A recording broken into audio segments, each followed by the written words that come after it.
We started the day with a very bunched up leaderboard, and it would stay that way throughout the final round. In fact, for the first time since 2015, guys, we had a playoff here at the John Deere Classic. And it would end with a former sponsor exemption that would finish at the top of the field. On the tee from Irvine, California, please welcome Brian Campbell.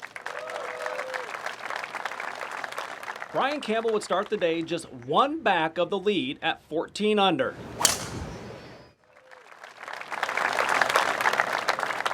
After a par on the opening hole, Campbell would find something positive on number 2. After reaching the green in 2, Campbell has a 40-footer for eagle, coming up just short, making the birdie to tie him for the lead. After 3 straight pars, he would come to the short par 4 6th, going from 143 yards out to just 13 feet from the cup. That would be his second birdie on his front 9.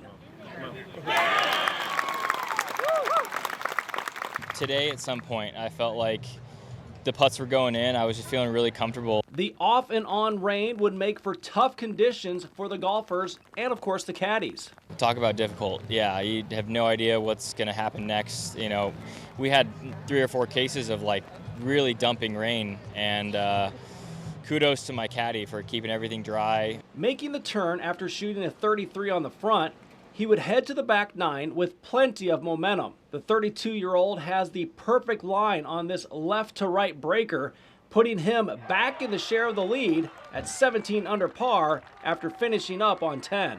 10, I hit a great wedge shot in there, just spun it a little too much, and I got to see Kurt hit it to a foot, and so I think that really spurred me on to make this putt. But right on his heels and one group back was Emiliano Grillo. He would find his 3rd straight birdie of the day on 10, a kick-in 2-footer to tie at the top at 17 under. Campbell would respond with a big shot on 11.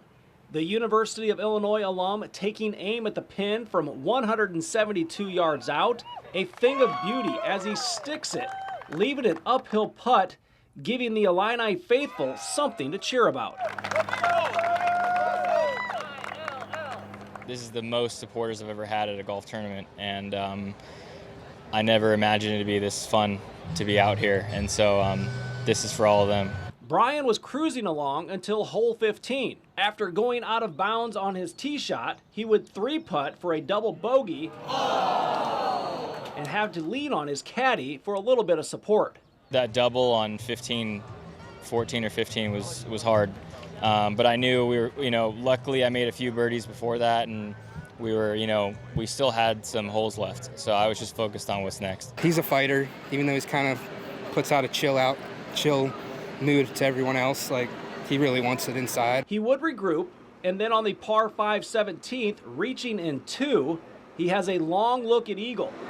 Just a little too much speed, leaving 3 feet left on the comebacker, which he does make to retake the lead at minus 18. Out here, you got to keep the momentum, keep the pedal down, and just keep giving yourself looks. Campbell would have a chance to win it outright on 18, just missing from 26 feet. He would be in the house at 18 under. Emiliano would also come to 18 with a chance to win. He too would miss the birdie, so we would head to a playoff for the first time since 2015. I don't want to be in playoffs. I would rather have birdie made that putt in the last hole. On that first playoff hole, Campbell would pipe a drive right down the middle, leaving him in a great spot for his second shot, while Emiliano would go right into the rough and have a much tougher second shot. Oh, definitely nerves. Can hardly feel your legs, but I think just deep breaths and focusing on the process. That process would lead to a great approach, leaving him 16 feet and a chance for the win.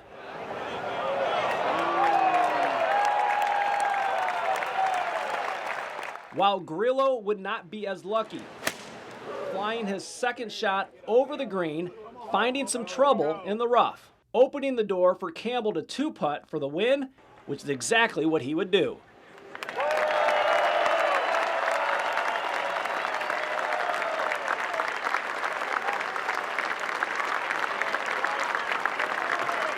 Campbell becoming the first Illinois alum to win since Steve Stricker's three-peat.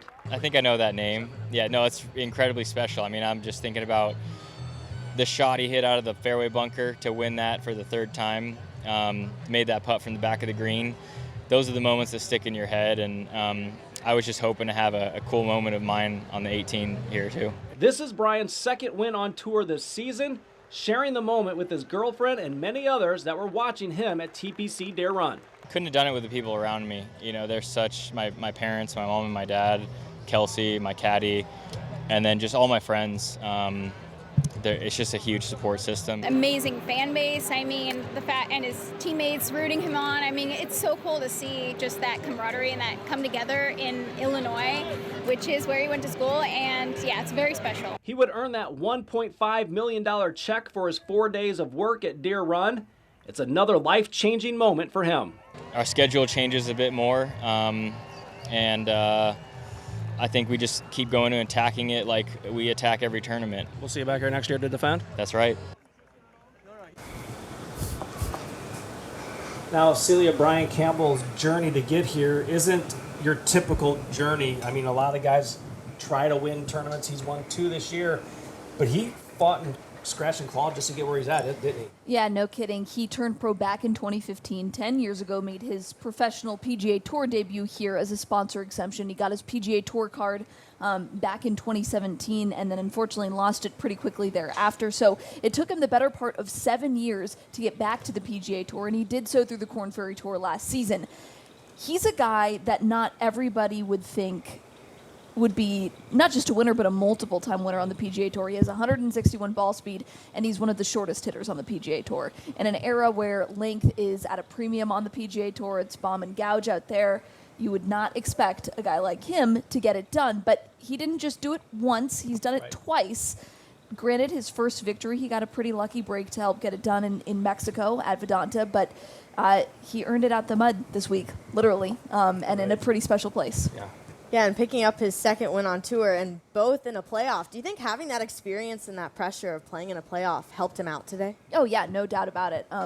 Being able to know that you can get it done in almost a match play situation is certainly something that he would have drawn on in that situation. And he mentioned not being able to feel his legs, but as a proven winner on the PGA Tour already, you harken back on those experiences, those nerves, just that feeling of knowing that you can get it done makes the world of difference. There's nerves every single time, but having that experience is crucial.